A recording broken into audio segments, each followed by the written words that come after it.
¡Vamos a darle a! Estás en el podcast de Edgar Pacheco y Jorge Carrillo, el rincón ecléctico de la teología. Estás en sintonía.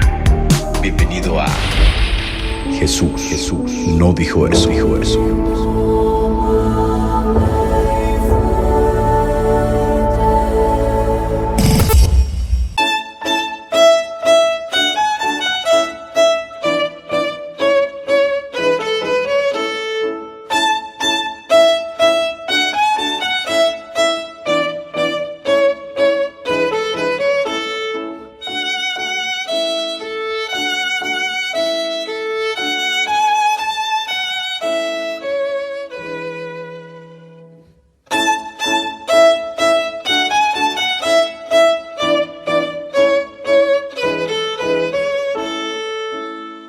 Hola, ¿qué tal? ¿Cómo están todos? Bienvenidos a un podcast más de Jesús no dijo eso. Es un verdadero privilegio, un verdadero placer estar ahí con ustedes.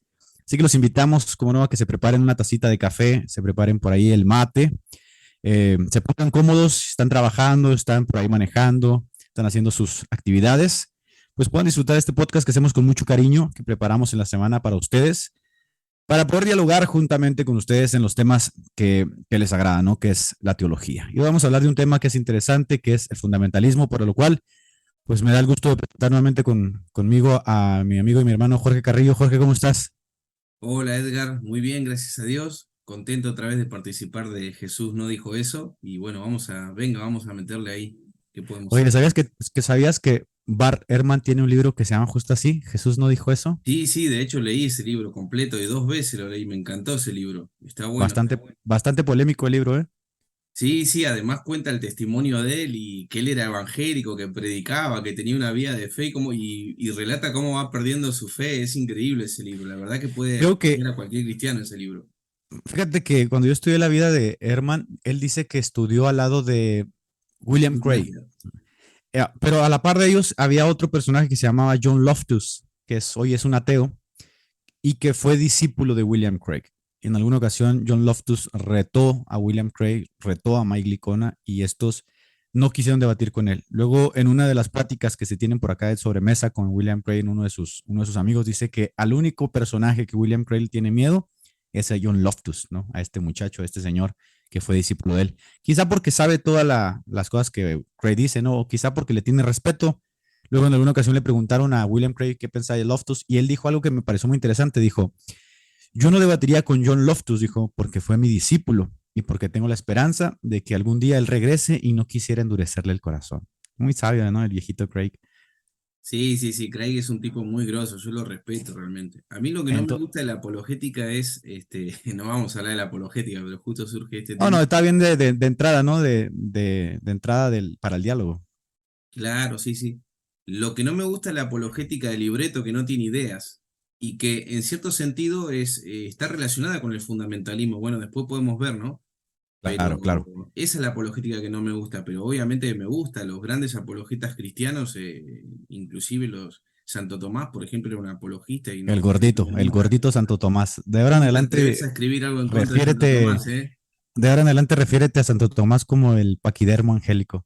Fíjate que cuando yo escuché la historia de John Loftus y William Craig, me vino mucho a la mente, ya que estaba yo de vuelta en los caminos de Dios, el debate que tuve con Santiago y decía, pues bueno, por alguna extraña razón el debate no salió público, no se dio, no, pues creo que por ahí le falló la computadora a Santiago, no sé, pero si hoy se arreglara, no me gustaría, por ejemplo, que ese debate saliera a la luz. Yo personalmente pienso que abonaría mucho más al terreno de aquellos que están renegando que aquellos que están tratando de reforzarse. Y creo que por ahí iba el asunto de Craig, ¿no? El asunto de que tratar de mantener la línea en fe para que su discípulo volviera. Pero bueno, retomando el tema, ¿cómo está por allá todo en Argentina, Chabón? Desde el punto de vista político, mal, muy mal. Eh, pero bueno, Argentina ha tenido tantas crisis, todavía no han podido fundir este país tan rico. Vos sabés que Antonio Escotado hizo un estudio sobre cuáles eran los países más ricos y uno de esos era Argentina.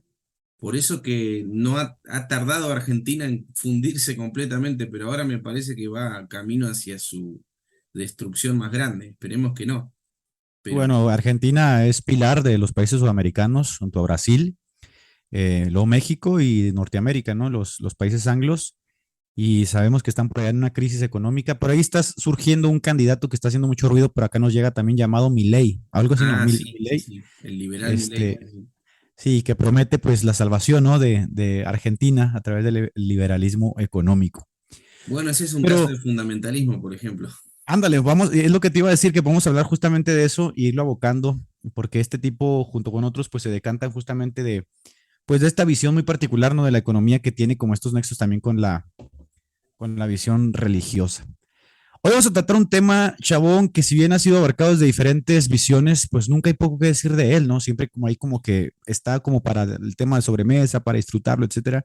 Y nos referimos al fundamentalismo, dejando claro que por fundamentalismo obviamente nos referimos al fundamentalismo cristiano, evangélico, por decir latinoamericano en nuestro contexto, y no al judío y al islámico, porque hemos de saber que también existe el fundamentalismo judío, fundamentalismo islámico. Y aquí quiero hacer un paréntesis para decir, por ejemplo, que en su libro de Animales a Dioses, Yuval Noah Harari, que es judío, él hace una declaración que me pareció muy interesante. Él dice que las guerras, eh, las destrucciones de las civilizaciones nacen justamente o se acrecientan con el monoteísmo que propone justamente la religión judía, la religión islámica y la religión cristiana. Y esto se debe justamente a que dentro del politeísmo siempre hubo respeto, pero del monoteísmo hay como un celo que los religiosos se ven tentados a defender. ¿Qué piensas de eso, Chao? ¿Estás de acuerdo? Sí, de hecho, en la historia de las religiones se dice mucho ese tema de que el monoteísmo es el sistema religioso que más ha perpetrado las guerras, porque claro, siempre la religión en la antigüedad iba unida a la política y el monoteísmo ayudó, digamos, a los desarrollos más totalitarios de los imperios, porque claro, es un único Dios, ¿no? Y el poder no está repartido en muchos dioses como el politeísmo. Entonces, en ese sentido es así. En alguna ocasión me pareció muy interesante lo que dijo un pastor al referirse a Jesús. Dijo, si tú cambias el artículo, el pronombre él por el artículo un, entonces todos nos abrazaríamos, ¿no? Si tú dijeras, por ejemplo, que Jesús es un Salvador, ¿no? Si adhirieras ese artículo al Salvador, un Salvador, y no dijeras que es el Salvador, pues entonces se acabaría como ese celo que los cristianos se ven tentados a militar en él, ¿no? Que fue causa de las cruzadas, ¿no? Con esta frase de Deus Vult, Dios lo quiere, estamos haciendo la voluntad de Dios, y que va encaminado justamente a lo que vamos a hablar hoy del fundamentalismo, ¿no? De ir como alimentando ese celo, ir alimentando como esa idea de que Dios nos haya amado a creer, a defender o a militar de cierta manera, que incluye justamente pues esta visión tan particular que los fundamentalistas tienen. También hay que decir, querido Jorge, que el fundamentalismo latinoamericano, que vamos a hablar de él, pues no es exclusivo del mundo pentecostal, porque luego cuando hablamos del pentecostalismo la gente lo asocia que son fundamentales de facto y no es así, ¿no? Sino que en mayor o menor grado todos los fieles se adhieren a una o a más ideas que proceden de dicho fenómeno fundamentalista. Así es. Pero bueno, tiene cada uno, cada fundamentalismo, porque en el catolicismo específicamente no se habla de fundamentalismo como movimiento que surge en Estados Unidos, que refiere al movimiento evangélico fundamentalista. Pero sí se puede encontrar algo de fundamentalismo, por ejemplo, en la encíclica Pascendi, donde en esa encíclica se habla y se combate al modernismo. Dicen Exacto. algunos que, en cierto sentido, en esa encíclica también están las raíces del fundamentalismo. Pero déjame decirte una cosa, como para ya empezar a introducir algunos puntos fundamentales Dale, dale, venga. del fundamentalismo. Bueno, en principio que es una forma de pensamiento radical que considera que la realidad solamente puede ser explicada solo a través de una verdad inmutable, y que si alguien se opone a esa verdad, como vos bien dijiste, tiene la obligación moral y religiosa de combatirla hasta sus últimas consecuencias.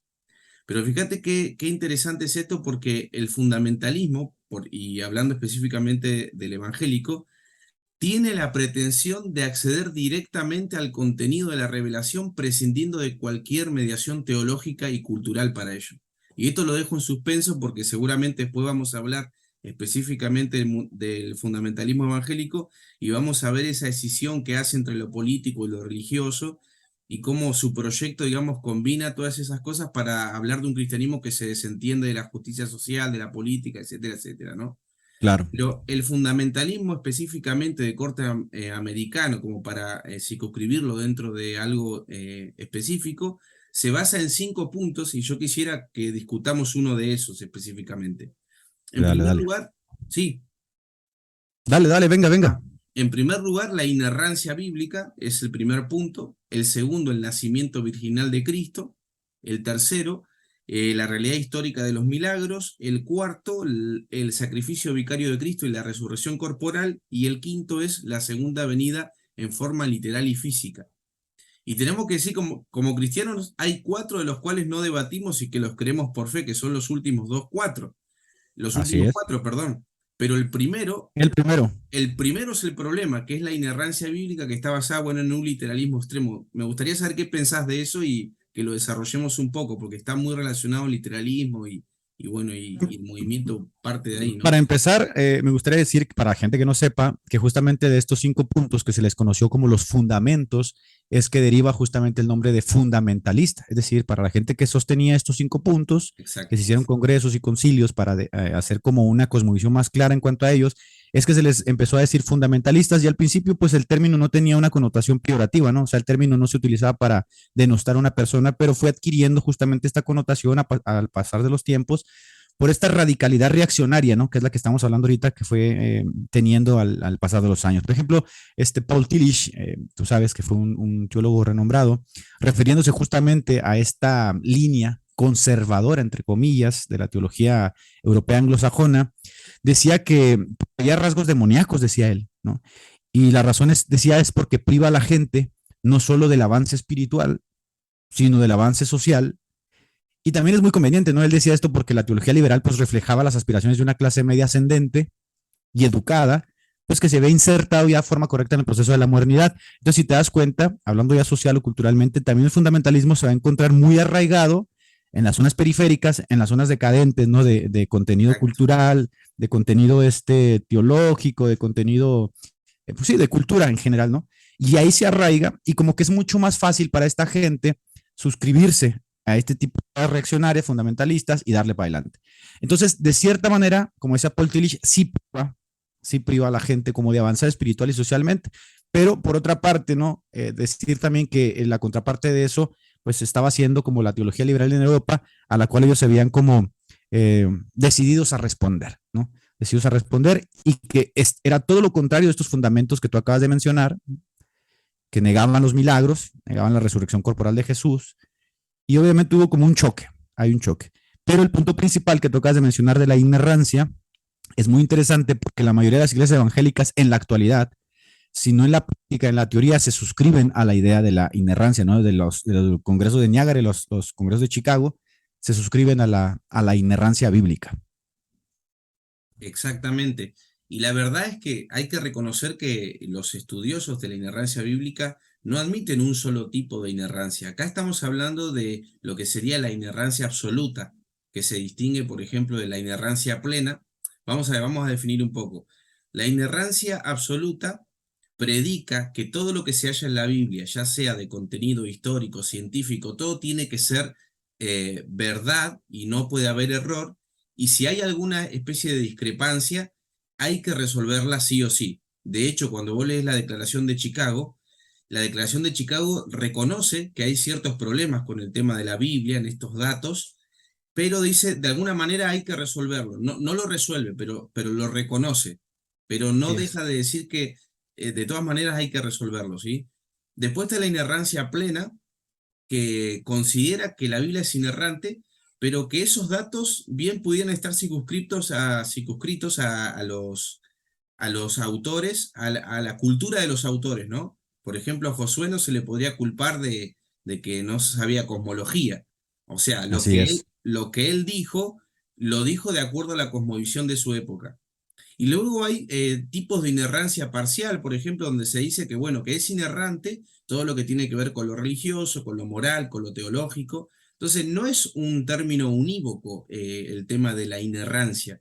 Entonces, también ahí es un tema que hay que matizar porque ellos lo proponen como el único o la única definición de inerrancia bíblica, cosa que es errado. Y vos decías anteriormente el tema de combatir la cultura. Justamente para ellos el avance de la cultura significa la decadencia moral. ¿Cuáles son Así estos, es. ¿Cuáles son estos puntos culturales que ellos combaten? Que nos podemos detener si querés en ellos un poquito. En primer lugar, el evolucionismo, ¿verdad? Así En es. segundo lugar, el método histórico crítico, que lo toman como un método que combate la Biblia cuando en realidad el método es neutral, se puede utilizar sin necesidad de negar a la Biblia. El socialismo, claro, con sus ideas, acá tendríamos que hablar de la justicia social. El modernismo, que confía en la razón. Y por último lugar, el humanismo secularizante y el comunismo, que bueno, ya sabemos las ideas materialistas, que bueno, que niegan la espiritualidad, etcétera, etcétera, ¿no? Entonces, todo lo que la humanidad va logrando, va adquiriendo a través del conocimiento, del avance, de la profundización de la realidad, ellos lo niegan. Por eso el fundamentalismo es un movimiento que son partidarios de la idea fija. El fundamentalismo, el fundamentalista, no, por ejemplo, no estudia para buscar la verdad, sino que estudia para Para confirmarla, reafirmar, sí, para para reafirmar. confirmar, para confirmar. Entonces, no quiere decir eso que no haya eruditos fundamentalistas, sí que los hay, pero la diferencia con el que busca la verdad es que ellos, al confirmar la verdad, los eruditos la llenan de datos, la profundizan, pero lo que ellos ya creen de antemano, ¿verdad? Que vendría siendo como parte de un sesgo de confirmación, ¿no? Le llamamos sesgo de Claro. confirmación, de que ellos se leen o se educan en ciertos temas justamente para reafirmar lo que ellos ya creen.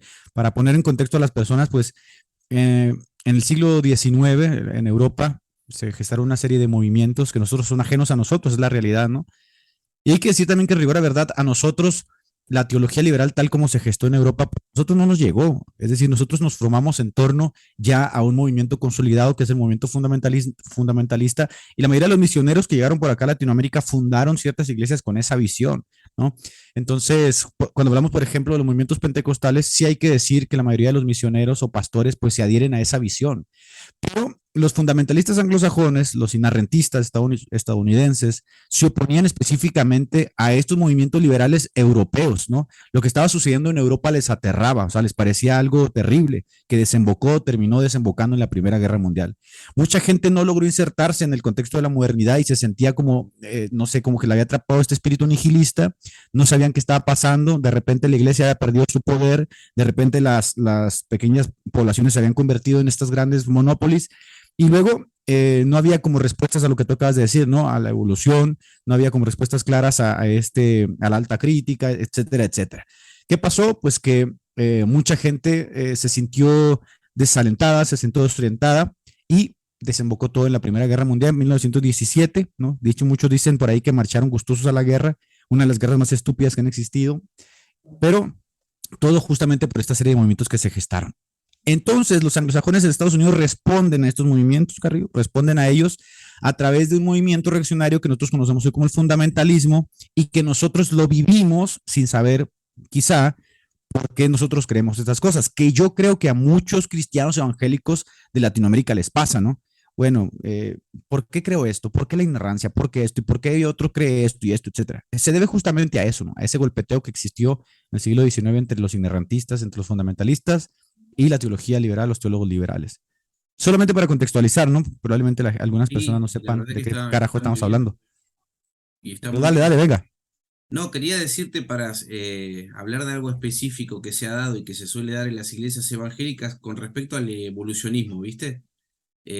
Hace un tiempo, recuerdo acá en Argentina, andaba un CD de un científico, John Penneton. Ah, John claro que lo Penneton, conozco. lo Sí, sí, conoces, sí. ¿no?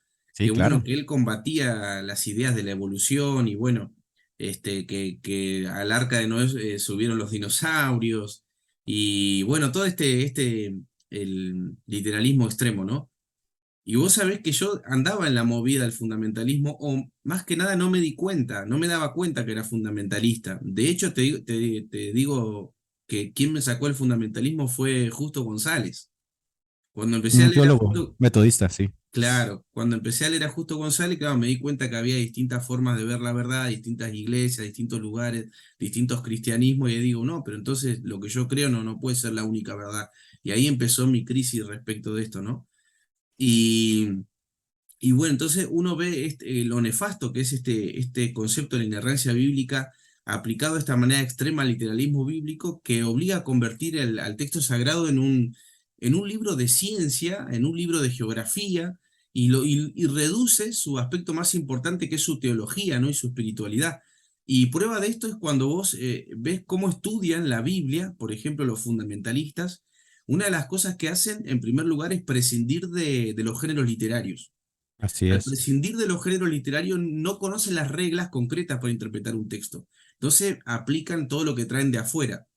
Y, y por ejemplo, también se ve el fundamentalismo, como para hablar de cuestiones concretas que pasan en el mundo evangélico, es esta lucha titánica que hay entre, por ejemplo, el texto crítico del Nuevo Testamento, que se usa de base para la traducción de las Biblias, versus el texto Receptus, donde se tradujo la Reina Valera y bueno, otras Sí, Reina Biblias Valera. importantes, ¿no? Que es la Eso Biblia es, sagrada, ¿no? De las iglesias evangélicas. claro, y eso es para que los hermanos vean que esto sigue vigente y está en la realidad hoy, se ve claramente cómo el fundamentalismo sigue operando, digamos, a través de las redes sociales, a través de distintas iglesias.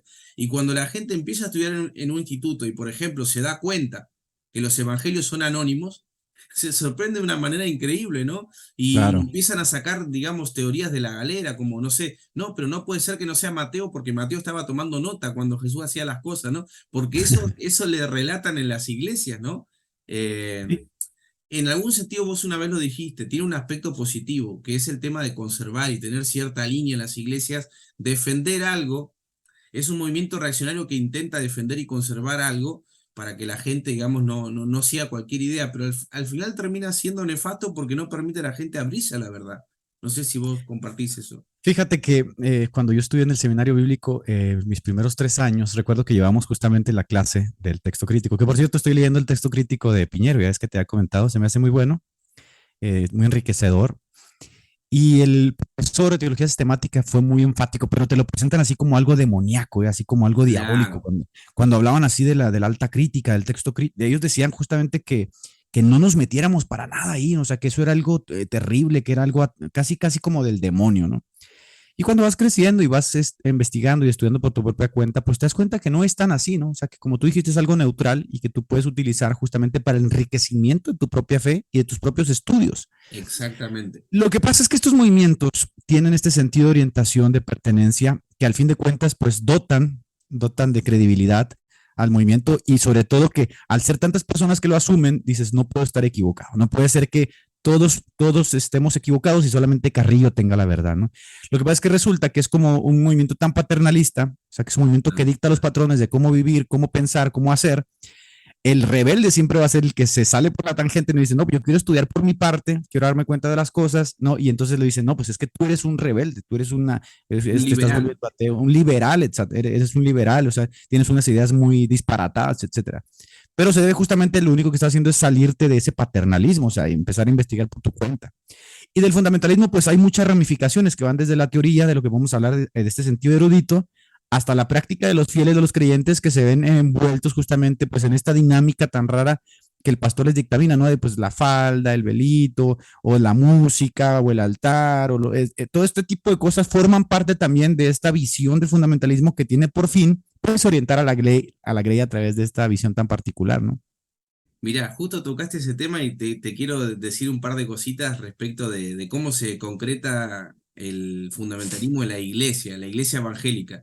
Y yo estaba pensando a ver qué podía decir sobre eso y me remitía al lenguaje fundamentalista, ¿no? Por ejemplo, algunas frases que se usan en la iglesia. Yo no tengo la verdad, la Biblia tiene la verdad, por ejemplo, Así ¿no? es. ¿Y Con qué esto carajo dejan significa fuera, eso?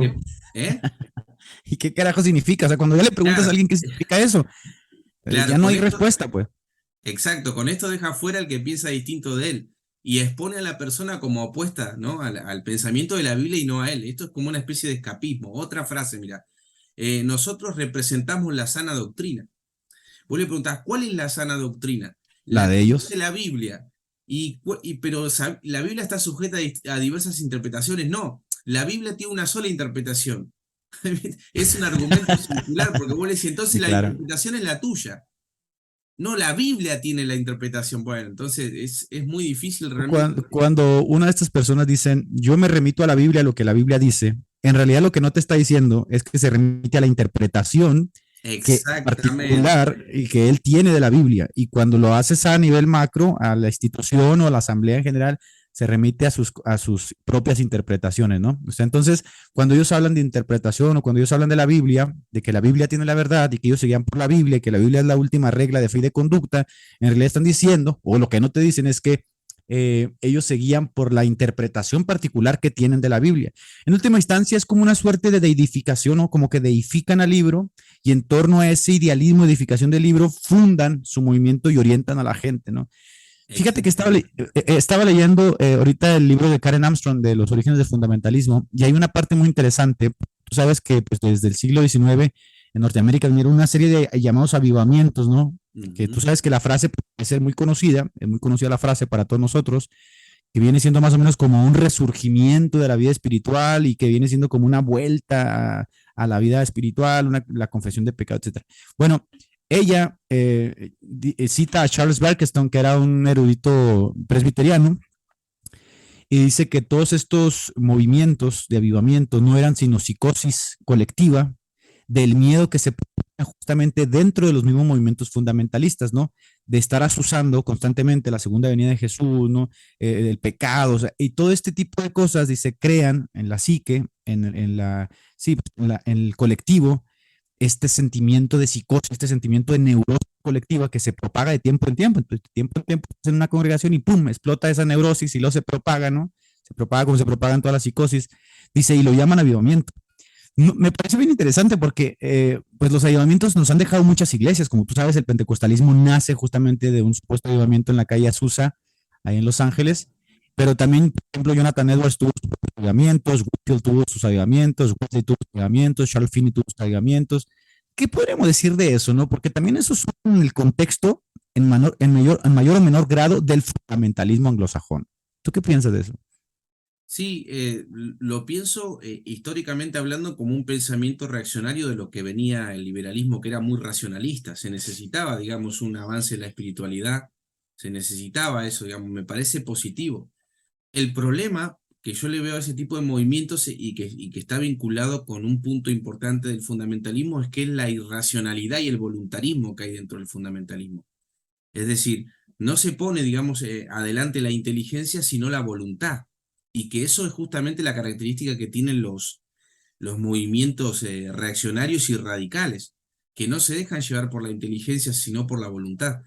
En cierto sentido, como hablamos antes, el fundamentalismo tiene algún aspecto negativo, positivo, ¿no? Que busca darle una cierta seguridad, un estado de confort a la gente, pero que bueno, que al fin y al cabo, si uno quiere buscar realmente la verdad, no va a poder seguir siendo parte de esas filas. Claro, Y claro. va a tener problemas dentro de las iglesias. Y también me gustaría, creo que a vos te va a interesar esto, la escatología creo que cumple un rol fundamental, sobre todo en el desprendimiento del compromiso social y que el fundamentalismo ha adoptado un sistema escatológico específico que es el dispensacionalismo. No sé qué Así es. pensás de eso vos. Hay que decir que en Europa las ideas de Irving, ¿no? El padre del dispensacionalismo, Derby, perdón, Nelson Derby, Darby, sí. Nelson Derby, no fueron bien recibidas, ¿eh? Eso lo dice Karen Armstrong.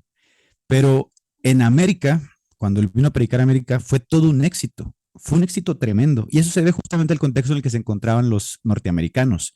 En un contexto de temor, en un contexto de reacción al ver lo que estaba sucediendo en Europa. ¿No? Europa estaba destazándose por la Primera Guerra Mundial, o sea, millones y millones de muertos. Y estos tipos dicen, no, tenemos que protegernos porque todo esto, dicen ellos, es resultado justamente de la teología liberal, de haber abandonado a Dios, de haberse sumido en este racionalismo de la modernidad. Abandonaron a Dios y ahora están las consecuencias sobre ellos. Entonces hay que protegernos. Y viene entonces Derby con su mensaje, ¿no? El dispensacionalismo, que hoy se puede decir que la mayoría de las iglesias pues lo profesan, evangélicas, y fue tremendo éxito.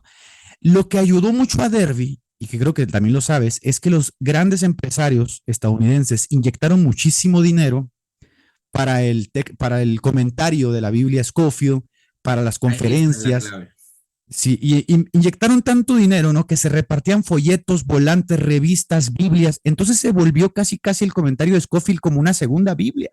Y Exactamente. las ideas de Derby se volvieron como, o sea, superlativas. Ahorita ya mutaron, han ido mutando hasta tener una suerte de sionismo evangélico, pero permanecen dentro justamente, están enclavadas dentro del movimiento fundamentalista de los evangélicos, pero nace justamente por todo el apoyo que se le da de parte de los empresarios estadounidenses.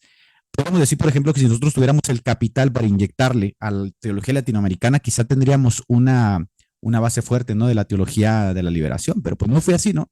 Entonces se debió mucho a eso. Si no, Darwin no hubiera sido nada, ni Scofield hubiera sido nada tampoco. Sí, sí, la Biblia de Scofield, de hecho, yo cuando era adolescente quería a toda costa tener esa Biblia y me la compré porque era como fundamental tenerla. Pero, viste, esto es algo que me gustaría por ahí en algún programa desarrollar con vos, que es cómo modifica tu visión del mundo el sistema escatológico que tenés. Porque vos mencionabas anteriormente el tema del liberalismo teológico, que el sistema escatológico que tenía era el posmilenialismo, que era optimista respecto de la historia, Así ¿verdad? es, Era así es. optimista. Entonces las guerras lo tiraron abajo porque, digamos, cómo Dios podía, de alguna manera, verse reflejado en un sistema que hacía que los hombres se matasen entre ellos. Entonces aparece el dispensacionalismo, pero vos fíjate que el dispensacionalismo tiene algo que es fundamental, que es cuando vos estudias las dispensaciones, en las dispensaciones ocurre algo que es muy importante. El hombre nunca es sujeto de la historia, sino siempre Dios. Y cada dispensación se va valiendo una hacia la otra en base a un fracaso del hombre. Entonces, esto, claro, trae un pesimismo muy grande del hombre, respecto del hombre. Se traslada toda la problemática humana al sistema escatológico y luego, por ejemplo, cuando ocurren problemas sociales como respecto de una guerra o los judíos que atacan un determinado lugar o el conflicto palestino, todo Justamente, eso, lo que hacen justamente es validarlo eso, porque su posición futurista y escatológica está basada en justamente la distinción más importante que es entre la Iglesia y Israel, y que Israel debe otra vez reivindicarse como pueblo. Entonces, el sistema permite que, por ejemplo, los evangélicos no se lamenten porque matan gente en Palestina, pero y reivindican al sionismo, ¿no? Reivindican a los claro. judíos en ese aspecto, olvidándose del mal que traen y las injusticias que cometen, gracias al sistema escatológico que les permite ese desarrollo de pensamiento. No sé qué opinas vos. Pues lo estamos platicando justamente ahorita, ¿no? Está antes de entrar al en vivo, estamos platicando justamente pues de cómo se hace alarde cuando, por ejemplo, ahora salió hace poquito que estaban a punto de construir el tercer templo. Bueno, yo tengo escuchando eso Uf, desde hace muchos años. De hecho, que se recaudan fondos, que se va a construir el tercer templo, que cuando la mezquita, cuando se caiga la mezquita Al-Aqsa, etcétera, etcétera. Todas estas ideas que cuando hay tumultos sociales, pues resurgen, anima la algarabía de la escatología futurista y la gente se emociona, ¿no? Dicen, ah, la venida del Señor. Pero algo muy interesante que tú acabas de decir y que lo voy a retomar es esta idea fatalista de que como todo se verá al carajo, entonces vamos a ver la historia de una forma lineal en la que todo va a ir de mal en peor y como va a ir de mal en peor, pues no importa lo que hagamos o dejemos de hacer, al final de cuentas lo que estamos esperando en última instancia es el rapto, el famoso rapto, que es uno de los pilares de la teología dispensacional y que tú sabes cómo se sucede el rapto por ahí en los años 80, 90, ¿no? Con las puestas en escena, los teatrales, las películas, etcétera, las canciones, los CDs, los conciertos, todo abocado justamente a la idea del rapto. Pero ojo con esto, tú mencionaste al principio del podcast algo que me pareció muy interesante cuando te referiste al socialismo, y es que dentro de la visión anglosajona, el rival a vencer o el estereotipo mal ha sido legendariamente desde la época de la Segunda Guerra Mundial, los marxistas, los socialistas, ¿no? La URSS. Y Estados Unidos siempre los ha tenido como son los malos. Entonces, donde haya un tinte de socialismo, donde hay algo como socialismo que tú llamas justicia social, luego la escatología dice, eso es del diablo, ¿no? Eso está mal. Y hoy que está Rusia, ¿no? La heredera del marxismo de la Unión Soviética, en guerra con Ucrania, pues también se ha levantado la algarabía de decir, es que Rusia cumple un profético. Rusia es Gog, China es, o no sé qué será Gog, quién será Magog, pero Rusia y China son Gog y Magog, y van a destruir Israel, pero antes de la destrucción de Israel viene Jesús. Es basura, yo no creo nada de eso, o sea, yo pienso que es una tontería que se llama, en psicología tiene un nombre, se llama, déjame acuerdo, porque es muy interesante, se le llama, no sé si conducta predictiva, no recuerdo cuando tú haces que la profecía se cumpla. Mira, por ejemplo, en las profecías de San Malaquías, tú sabes que son muy famosas entre los católicos, las famosas profecías de los papas, que este tipo profetizó hasta el último papa, ¿no? El famoso Pedro, San Pedro. Una de las profecías decía que el papa tal tenía que andar en barco por Viena. Y uno de los candidatos, ¿no? O que eran candidatos favoritos para el papado en cierta época, cumplió la profecía, él mismo rentó un barco, se subió al barco y se fue a navegar y dijo, yo soy el de la profecía, ¿no? Entonces era como un cumplimiento predictivo que él mismo estaba forzando. Yo a veces digo, es tanto lo que dicen los futuristas de que Israel, que van a hacer que la gente termine haciendo eso, ¿no? O sea, va a terminar haciendo que la gente dé sus ahorros, su dinero para que termine bombardeando a Irán o cosas así. No sé, se me hace algo torpe, que tiene más implicaciones políticas que religiosas, pero es uno de los pilares, el rapto. ¿Tú qué puedes decir de eso? Claro, sí, mirá, no me quiero olvidar de algo que para complementar lo que vos decías. Viste que yo te dije anteriormente, el Dios es sujeto de la historia. Como el hombre no se involucra en nada, no tiene que involucrarse en nada de la historia. Por eso el fundamentalismo es específicamente apolítico y ahistórico, en primer lugar. En segundo lugar, vos lo que me parece te querés referir, y que yo lo abordo desde otro ángulo, es que el fundamentalista juega con la definición de lo que es, no distingue entre profecía y predicción. Eso es lo Sí que es. ocurre. No distingue entre profecía. La profecía es algo que ya está plasmado en el texto bíblico, que no sabemos cuándo va a ocurrir, pero la predicción se basa en una serie de causas que se están dando y que pueden darse, probablemente puede ocurrir lo que se dice. Por eso, por ejemplo, que vos digas, no sé, que puede haber una tercera guerra mundial, en este momento estás utilizando la predicción. Es posible que la haya, ¿verdad? Porque los acontecimientos, las causas que se están dando, lo pueden traer como probable. Entonces quizás le pegues a la predicción y después diga que se cumplió la profecía, pero en realidad Claro, se cumplió una exactamente. predicción donde el entorno te lo está sugiriendo. Entonces no es una profecía, eso es una predicción. Muy universales, ¿no? Muy Muy universales, porque pues, universal y se fue. yo puedo decir, el Papa Francisco va a morir pronto. Oye, pues, Papa Francisco tiene 90 años, es un tipo cansado, es un tipo Exactamente. que tiene osteoporosis, ¿no? Entonces no estoy diciendo nada que esté fuera de lo común, ¿no? Simplemente estoy apelando al sentido común, prediciendo algo que puede suceder. Entonces, cuando hablamos de las guerras, bueno, hemos vivido 2 guerras mundiales y la Organización de las Naciones Unidas no ha logrado justamente ajustar esas ambivalencias que existen entre los países y muy probablemente se desate otra guerra y con la invasión de Rusia a Ucrania, pues estamos viendo de que no hay realmente un control que tengan las Naciones Unidas o los diferentes organismos supranacionales sobre los países poderosos. Entonces no estamos profetizando nada, simplemente estamos prediciendo algo por sentido común, ¿no? Por sentido común es todo. Por sentido común es eso. Mira, yo también tengo como una pequeña tesis que, no sé, me la refutás si te parece mal, pero yo creo que el dispensacionalismo, más allá de que ahora se ha reavivado un poquito por el tema de Rusia, de China y todo eso, que como vos decís, ese texto de Gog y Magog remite a eso, que bueno, que Estados Unidos tiene que desaparecer porque no aparece en el plan bíblico. Entre otras cosas, también hay que decir que se hace geopolítica con la Biblia, cosa que tampoco me parece que es Claro, claro. acertado, ¿no? Pero bueno, me parece que también el fundamentalismo se ha tomado de otra especie de escatología secularizada que le podríamos decir la batalla cultural. No sé si vos estás de acuerdo. Que está en Porque, auge actualmente en Latinoamérica por algunos personajes muy conocidos que ocupan solamente pues las cátedras no de las diferentes universidades, sino también ocupan ya los púlpitos y que son como referentes, ¿no? De la lucha que existe contra, pues tú lo dijiste, ¿no? Al principio, la lucha cultural.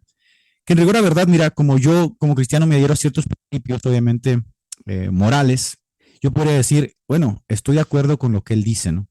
El asunto con el fundamentalismo es que busca siempre como este sentido de pertenencia, de orientación. Si surge por ahí exacto, un personaje que dice algo a favor de lo que yo creo, reafirmo mi sesgo de confirmación y yo digo, yo estoy con él y voy hasta donde tope, ¿no? Sí, como que no hay un criterio propio para dilucidar realmente hacia dónde quiero ir, qué es lo que creo, qué es lo que pienso.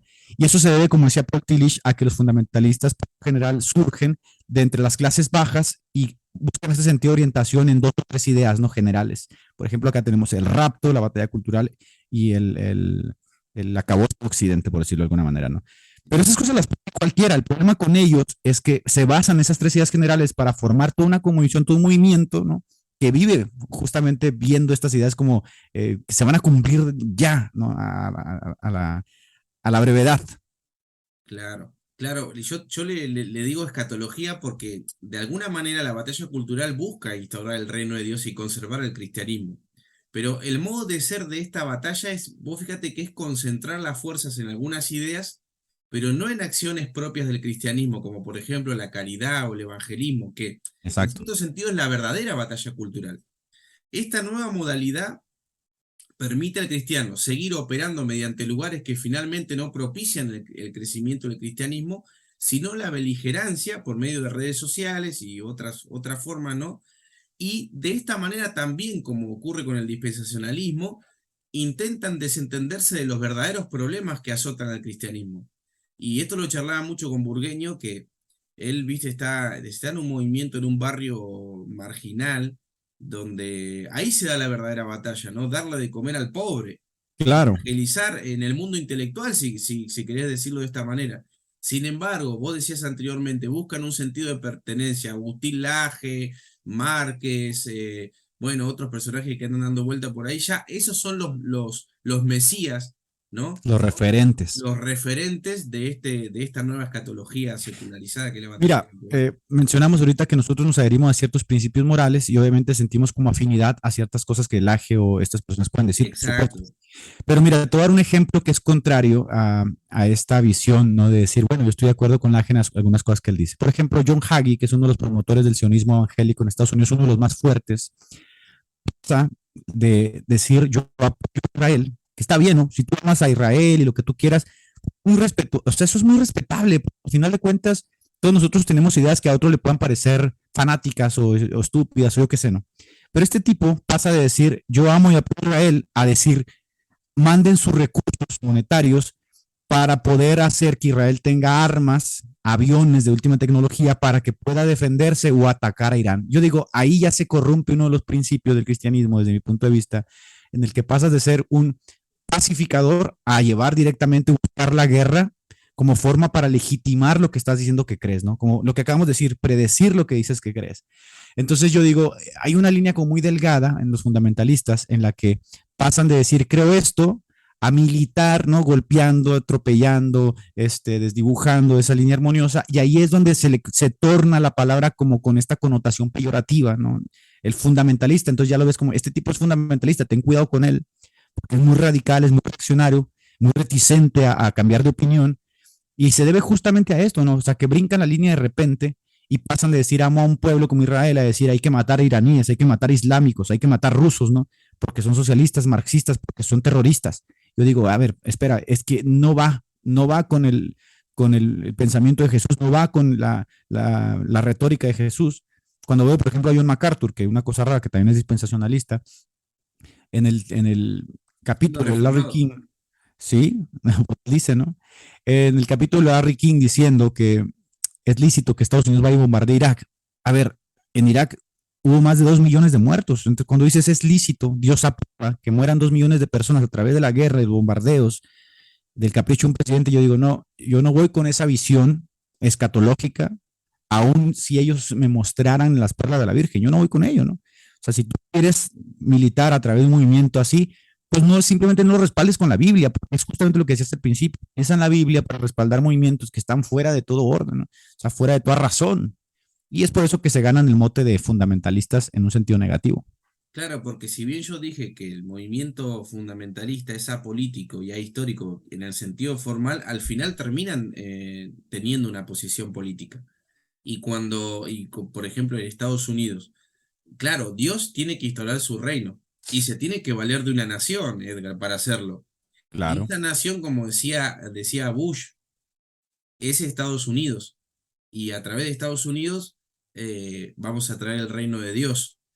Y además Estados Unidos, ¿a quién defiende? A Israel, ¿no es cierto? Entonces hay una posición política ahí. Pero, Claro, y ellos lo refuerzan con su idea del destino manifiesto, ¿no? Que ellos están en la tierra justamente mandados por Dios para ser liberadores, para ser los guías, los mesías de la tierra, ¿no? Del pueblo. Y se arrogan ese derecho de decir, voy a llevar libertad a Irak, voy a llevar libertad a Somalia, voy a llevar. Pero esta libertad se hace justamente en detrimento de la misma población. O sea, la libertad en realidad es esa libertad que me da beneficio a mí, ¿no? Por ejemplo, van y bombardean Irak, van y bombardean Afganistán, Palestina, y dicen, bueno, lo hacemos porque estamos libertando a la gente de los Es terroristas, Dios. etcétera, etcétera. Es ridículo, pero te digo, está tan embebida la idea, enquistada tanto en el colectivo, que la gente, no sé, la prueba, tácita abiertamente la prueba y dicen, está bien, ¿no? Pues es parte del show, todo se va a ir al carajo, entonces a alguien tenemos que apoyar. Y si Estados Unidos va y bombardea a estos países, pues es porque es el elegido, o sea, tiene que ser así, pues. Y en la batalla cultural, ¿cuál es? El liberalismo, ¿verdad? Y la Claro, derecha. así es, derecha, extrema derecha, ¿no? Es ese liberalismo que viene como una solución, como una panacea política, ¿no? Viene resurgiendo como una panacea política ante, obviamente, al socialismo, que es el arquetipo de toda la maldad, el arquetipo del mal, el arquetipo del diablo, que cuando ya lo ves desde un sentido teológico, dices el socialismo es ateo, es el marxista, viene de la ORC. Entonces se fragua como esta retórica muy particular en la que se divide el mundo entre buenos y malos, y los buenos siempre somos nosotros, los liberales, los de derecha, etcétera, etcétera. Ah, Me gustaría, antes de que sigamos, tocar dos puntos que me escribieron unos amigos que ujú. quería que los tocáramos. Uno de ellos es una pregunta que me pareció muy interesante y que te lo voy a formular a ver qué piensas tú. Y es que la mayoría de personas en el mundo latinoamericano, evangélico, crecimos, me incluyo, y probablemente tú te incluyes porque lo acabas de decir, en el contexto del fundamentalismo, ¿no? Crecimos en ese contexto. Pero de repente abrimos los ojos, salimos del fundamentalismo, pero vemos que no hay otro tipo de movimientos y no hallamos cómo dónde dirigirnos, ¿no? Porque nos quedamos con eso, ese bagaje, ¿no? De ideas, ese bagaje de orientación, de pertenencia. Muchos de estos jóvenes que pues hoy pululan en las redes sociales se decantan por el gnosticismo, se vuelven rebeldes. eh, no fue mi caso, por si alguien lo está pensando. Se vuelven rebeldes, se tornan perniciosos contra la iglesia, se burlan, ya no sienten como ese apego a las instituciones, a la religión en general, y se embeben con una especie de nihilismo, ¿no? Ya nada les importa, ya para ellos no hay nada. ¿Qué pasa con ellos? ¿No? ¿Qué le podemos decir a estos jóvenes que salen de estos círculos fundamentalistas y buscan como orientarse, ¿no? Por un lado, pues ven la teología liberal, les atrae, dicen, voy a ir por aquí. Por otro lado, pues tú ves que muchos dicen, no, pues yo la ortodoxia, o me tiro por iglesias históricas, ¿no? Voy a hacerme luterano, voy a hacerme anglicano, voy a hacerme católico. ¿Qué debería hacer un joven desde tu punto de vista? Y digo joven porque pues ya los viejos, como dicen, chango viejo no aprende maroma nueva, no cambian de opinión. ¿Qué debería hacer un Exacto. joven? ¿Qué debería hacer un joven que se ve en esta encrucijada o en esta disyuntiva de que ya no es fundamentalista, está abriendo los ojos, estudiando, sabe que muchas de las ideas que sostenía ya no las sostiene? ¿Hacia dónde ir? ¿Qué hacer? ¿Salir de la iglesia, permanecer en la iglesia, buscar otro contexto? ¿Qué hacer de tu punto de vista? No es una pregunta fácil, perrito, esa, ¿eh? Es difícil. Es difícil, pero fíjate que esta pregunta, cuando tú estudias el contexto del avivamiento wesleyano en Inglaterra, te das cuenta que es la pregunta frontal. Porque cuando surge justamente la alta crítica, ¿no? Cuando surge el evolucionismo y todo este tipo de ciclones, de tornados, los pastores no saben qué hacer. Se recluyen en una fe introspectiva, mística, pero los jóvenes quieren respuestas, quieren saber hacia dónde ir ahora, qué hacer, cómo vivimos este tipo de cambios, ¿no? Que Charles Dickens llamaba pasillos del infierno, este tipo de vida. ¿Qué hacer? ¿Qué harías tú? Claro. Estaba pensando, antes de contestar directamente a la pregunta, que ese problema quizá no lo tiene la Iglesia Católica, porque viste que vos estábamos hablando del tema del liberalismo y cómo se suman a la fila de la derecha, y la doctrina social de la Iglesia es más socialista que liberal, de hecho combate el liberalismo. Así es. No, tiene un cuerpo de doctrina filosófico, teológico, sociológico, que el evangelicalismo no tiene. Y esto también perturba a los jóvenes que vos estás mencionando. Mi consejo sería este, creo que no nos equivocamos si vamos a ir por este camino. Primero hay que seguir buscando la verdad. Yo no creo que Dios se oponga a la búsqueda de la verdad, porque la verdad, si bien dice la Escritura que es Cristo, pero hay muchas definiciones de verdad, y yo creo que a la verdad hay que entenderla como sinónimo de realidad, y la verdad hay que buscarla. Yo creo que nunca nos puede conducir a un mal lugar la verdad, en la búsqueda de la verdad. En segundo lugar, hay que ser un poco más optimista, porque yo creo que el fundamentalismo está en una crisis, porque no se puede seguir sosteniendo una idea fija cuando el mundo ha revolucionado técnicamente y la información es tan amplia. Digamos, hoy predica un pastor y un joven en el celular está buscando la palabra griega a ver si lo que dijo era cierto. Así que el fundamentalismo no le va a quedar otra que ayornarse. En algún momento esto se va a terminar, hay que ser más optimista. Pero por el momento hay que tratar de permanecer en las iglesias, sujetarse de alguna manera porque es parte también de la fe cristiana y bueno, ir trabajando de a poco en orientar a los hermanos a no tenerle miedo a la verdad, ir en busca de la verdad y esperar que Dios abra cauces, que abra formas de poder empezar a abrir un poco el pensamiento, ¿no? Claro. Eso le diría. Fíjate que, qué interesante, los romanos tenían una frase que decían solvitur ambulando, que decían se resuelve caminando, ¿no? Claro, Como tratando de decir, hay cosas que no vale la pena que te detengas a mirarlas mucho. Sigue caminando y sobre la marcha van a ir surgiendo las respuestas, ¿no? O simplemente sobre la marcha van a ir surgiendo las personas que te van a ayudar a resolverlo. En este caso, yo creo que esa sería mi respuesta. Yo pienso que este tipo de cosas, por mucho que las presagiemos como malas, en realidad pueden ser muy positivas. Entonces, simplemente hay que dejarlas pasar. Hay que dejar que el fundamentalismo llegue a su fin. Sé que muchas personas probablemente se aparten, se enfríen. También es parte de todo, es normal. Dios no se le va a escapar nada de eso. Y sobre todo saber que Dios tiene cuidado de la iglesia latinoamericana como lo tuvo de Europa, como lo tiene de Asia, como lo tiene de África, ¿no?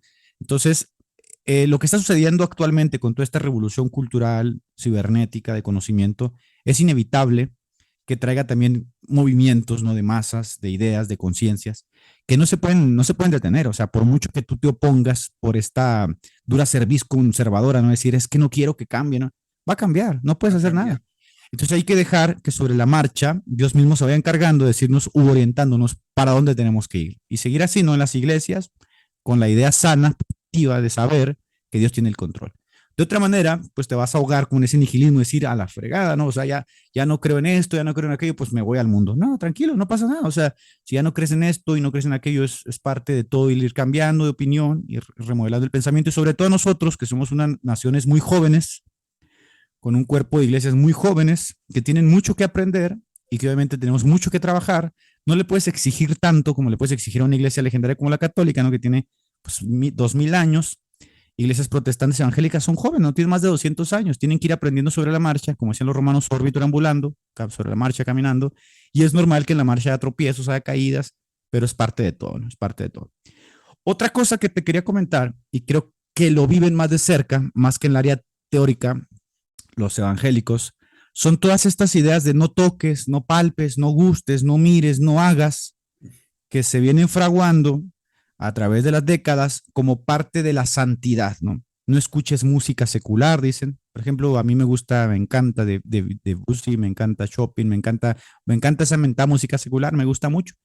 Y respeto mucho la música que escucha la otra gente, ¿no? Pero tú sabes que hubo un tiempo, o todavía lo existe, donde a los cristianos se les prohíbe, también se les prohibía o se les llega a prohibir visitar ciertos lugares como el cine, se les prohibía tomar, se les prohíben ciertas cosas que en rigor de verdad la Biblia no condena explícitamente, pero que ellos haciendo una interpretación pues muy particular, concluyen que la Biblia es tajante, que para ser santo hay que dejar de hacer ciertas cosas, ni se diga de los tatuajes, ni se diga del pelo, ni se diga la vestimenta.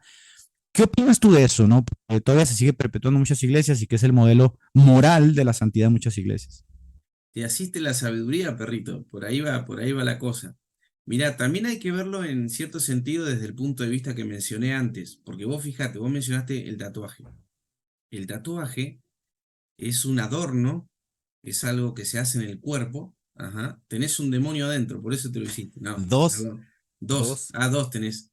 y los Justamente que estábamos faltan. viendo eso la otra vez con mi cuñado y hablando de este tema, que el tatuaje tiene un contexto hace unos cuantos años atrás, unos 20 30 años atrás, las personas que se tatuaban eran de una determinada clase social o pertenecían a un determinado ámbito social, gente de la periferia, gente que es los hippies, etcétera, etcétera, ¿no? Pero hoy en día, vos te hiciste un tatuaje, si yo quisiera me hago uno, no es porque tenga algún problema espiritual. La respuesta del tema del tatuaje es el problema espiritual, te dicen, o en la iglesia, o cualquier cosa de esas, ¿no? Claro, la ¿Por rebeldía. qué te quiero decir esto? Porque en realidad lo que sucede es que esta misma sociedad que nosotros estamos viviendo, tecnificada, revolucionada, compleja, llena de información que cualquiera tiene en la biblioteca de Alejandría en su celular, empieza a complejizar estas situaciones porque en realidad son más complejas y más difíciles de definir ya estas cuestiones con un solo parámetro. Decir, hay un problema espiritual, o decir, te pusiste un pantalón o utilizaste esto, esto no te conviene. Ya no se puede sostener eso. Claro. Así que yo creo que eso pertenece a una generación pasada y no hay que preocuparnos demasiado por eso. Ya se va a acabar esa Fíjate, generación, digamos. mira, fíjate que estaba platicando yo la otra vez con un amigo. Él mencionaba que ya no era necesario, decía él, ir a un instituto bíblico. Él mencionaba que ahora él podía como autodidacta tener mucho más conocimiento del que se llega a impartir Totalmente. en un instituto bíblico. Bueno, probablemente sí, porque si eres muy disciplinado y tienes la forma y sabes la metodología, sí puedes llegar a hacerlo, puedes tener mucho más conocimiento. No hay autodidactas muy destacados, pues Charles Purion es un autodidacta. Entonces hay que decir, por ejemplo, que hoy muchos jóvenes, mientras el pastor está predicando, ellos están haciendo fast check en su celular, ¿no? Ellos pueden buscar la palabra directamente, el significado, ellos pueden buscar el texto en internet al momento, al momento. Es más, ellos pueden incluso saber si es una historia falsa, una historia verdadera, lo que el pastor está diciendo. Entonces, esta complejidad que tú acabas de mencionar, esta complejidad que existe hoy gracias a la internet, al submundo virtual, hace que el mundo no sea tan monolítico como se fraguaba en los años 80, 70, ¿no? En el que te Y decían, maniqueo. esto, es, esto está mal, porque la Biblia lo dice, y no había cómo refutar tal cosa, porque sabías que este hombre se había ido a encerrar 6 años a un seminario y él poseía un conocimiento sobre la Biblia que tú no ibas a ser capaz de tener nunca. No ibas a ser capaz de tener la biblioteca que tenía el pastor o los libros o la educación que él tuvo. Pero hoy no puedes decir eso.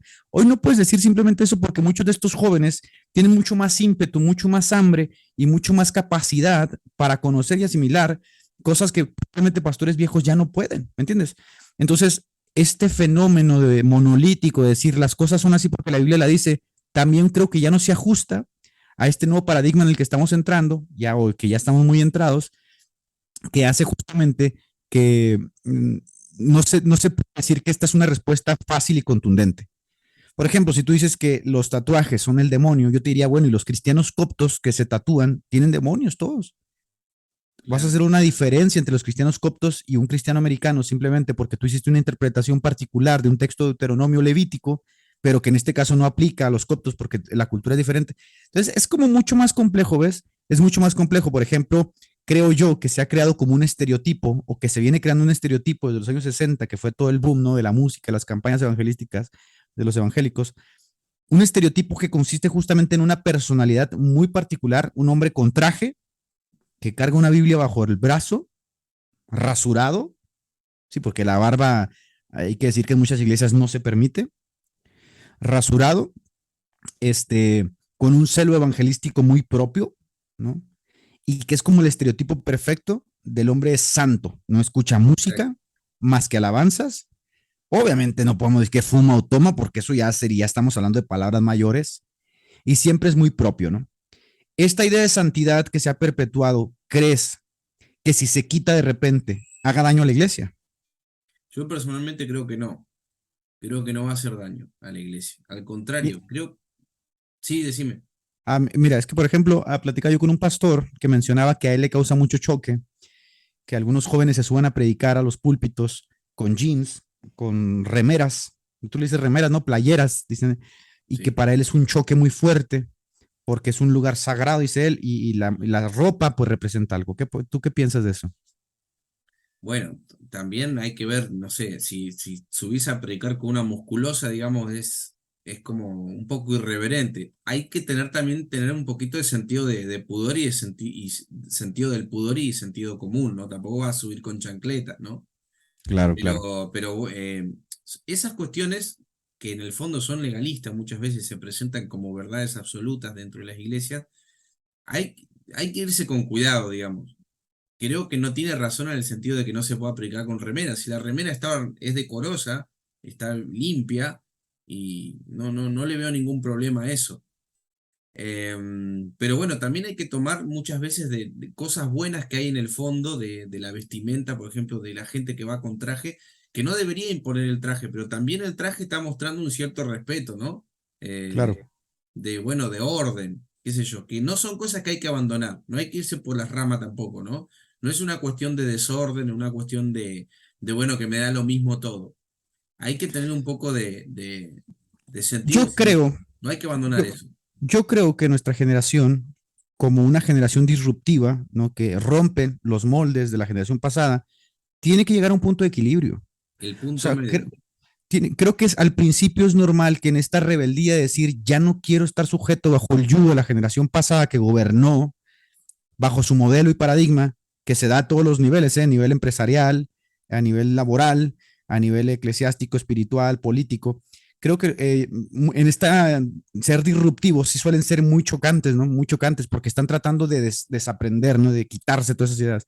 Pero creo que van a llegar a un punto medio en el que van a formar su propio paradigma con sentido común, van a llegar a ese punto en el que decir, estos somos nosotros, creo que esto es bueno y por ahí le van a dar. Pero sí estamos como en ese interno, hemos llegado al punto de inflexión en el que estamos tratando de quitarnos ya ese paradigma obsoleto, que sabemos que es obsoleto y que pertenece justamente a la generación pasada, ¿no? Generación Y, generación X o hasta los baby boomers, ¿no? Que muchos de ellos todavía gobiernan iglesias y darle entrada a este no paradigma que va mucho más ad hoc con la visión, ¿no? De pues del mundo cibernético, de los cambios culturales, de todas estas luchas que existen hoy, que son totalmente ajenas a lo que vivieron los baby boomers, los X o los Y, nuestros padres y abuelos, y que nosotros tenemos que responder. Y para eso nosotros tendremos que recibir una gracia particular que probablemente pues nuestros abuelos ya ni siquiera o sea, ni les va ni les viene, ¿no? Si tú les dices algo de que, mira, tengo este problema, ellos van a decir, no, a mí ni me importa eso, ¿no? Mis problemas en antes era si ir al cine o no ir al cine.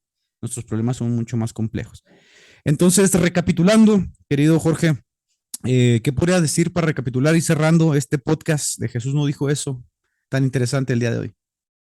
Bueno, Edgar, para terminar quisiera decir que a los hermanos que no hay que claudicar, que hay que seguir caminando, como vos decías, hay que ir adquiriendo conocimiento, buscar la verdad con honestidad hasta donde nos conduzca y tener paciencia también con los cambios. Los cambios siempre eh, ocurren con cierta atención y siempre hay algo que hay que abandonar. Dijo Jesús que no hay que poner vino nuevo en odres viejos.